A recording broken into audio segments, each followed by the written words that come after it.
শীতে কাঁপছে উত্তরের জনপদ রংপুর। হিমেল হাওয়ায় তীব্রতায় দিনভর কনকনে ঠান্ডায় জবুথবু হয়ে পড়ছে সাধারণ মানুষ। ঘর থেকে বের হলে ঠান্ডার দাপটে দুর্ভোগ বাড়ছে দিনমজুর থেকে শুরু করে খেটে খাওয়া মানুষের। এদিকে শীতের তীব্রতা বাড়ার সঙ্গে সঙ্গে শহর জুড়ে গরম পোশাকের দোকানগুলোতেও দেখা যাচ্ছে উপচে পড়া ভিড়। শীতের আরও খবর জানাতে রংপুর থেকে সরাসরি যুক্ত হচ্ছেন সহকর্মী আশিকুর রহমান ডিফেন্স। রংপুর বিভাগে আজ সর্বনিম্ন তাপমাত্রা কত চলছে এবং দুর্ভোগে যে পড়েছেন সাধারণ মানুষ, বিস্তারিত জানাবেন। শারমিন, যদি বলতে হয় যে আজকে রংপুর বিভাগের সর্বনিম্ন তাপমাত্রা, সেটি হচ্ছে যে রংপুর বিভাগের কুড়িগ্রাম জেলার রাজারহাট উপজেলায় সর্বনিম্ন তাপমাত্রা সকালে ছিল 12 ডিগ্রি সেলসিয়াস। আর তারপরে পরে রয়েছে তেঁতুলিয়ায় 12.5 ডিগ্রি সেলসিয়াস এবং রংপুরে সকালে ছিল 13.5 ডিগ্রি সেলসিয়াস।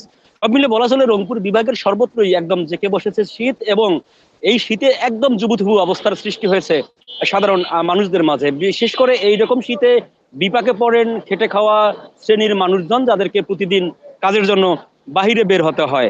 আর যে কথা বলছিলাম, যে এই যখন শীতের তীব্রতা বেড়ে যায়, শীতের বেগ যখন বেড়ে যায়, তখন কিন্তু সাধারণত মানুষ উষ্ণতার খুঁজে গরম কাপড়ের দোকানগুলোতে ভিড় করে। ঠিক এই মুহূর্তে আমরা দেখানোর চেষ্টা করছি যে রংপুরের সুরভি উদ্যানের সামনে একটি অস্থায়ী বাজার। এখানে কিন্তু এই শীতকে কেন্দ্র করে এই বাজারটি গড়ে উঠেছে এবং এখানে সারিবদ্ধভাবে কয়েক শতাধিক শীতের দোকান আছে। প্রত্যেকটি দোকানেই আমরা দেখছি যে সকাল থেকে উপচে পড়া ভিড়, ঠিক এখন বিকেলেও উপচে পড়া ভিড়, এবং সন্ধ্যার পর এই ভিড় আরো বাড়বে বলে জানিয়েছেন এখানকার ব্যবসায়ীরা।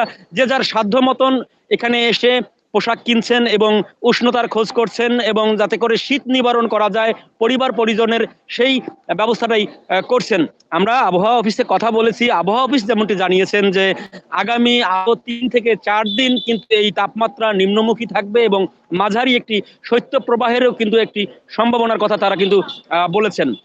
শারমিন, সব মিলিয়ে বলা চলে যে আপনি জানেন যে রংপুর একদম উত্তরের একটি শেষ বিভাগ, এবং এই বিভাগের কিন্তু পাশেই রয়েছে হিমালয়, এবং হিমালয় থাকার কারণে কিন্তু এখানে অন্যান্য স্থানের চেয়ে একটু শীতটাও যেমন আগে আসে এবং সবার শেষে কিন্তু শীত বিতাড়িত হয়। আমরা কথা বলেছি প্রশাসনিক কর্মকর্তাদের সাথে, তারাও যেমনটি বলছেন শীতে যেন মানুষ কষ্ট না পায় সে ব্যাপারে প্রশাসনের সর্বোচ্চ তদারকি আছে এবং তারা খোঁজ খবর নিচ্ছেন, এবং সে ব্যাপারে শীতবস্ত্র বিতরণেরও তাদের যে প্রক্রিয়া, সে প্রক্রিয়া তারা অনুসরণ করছেন।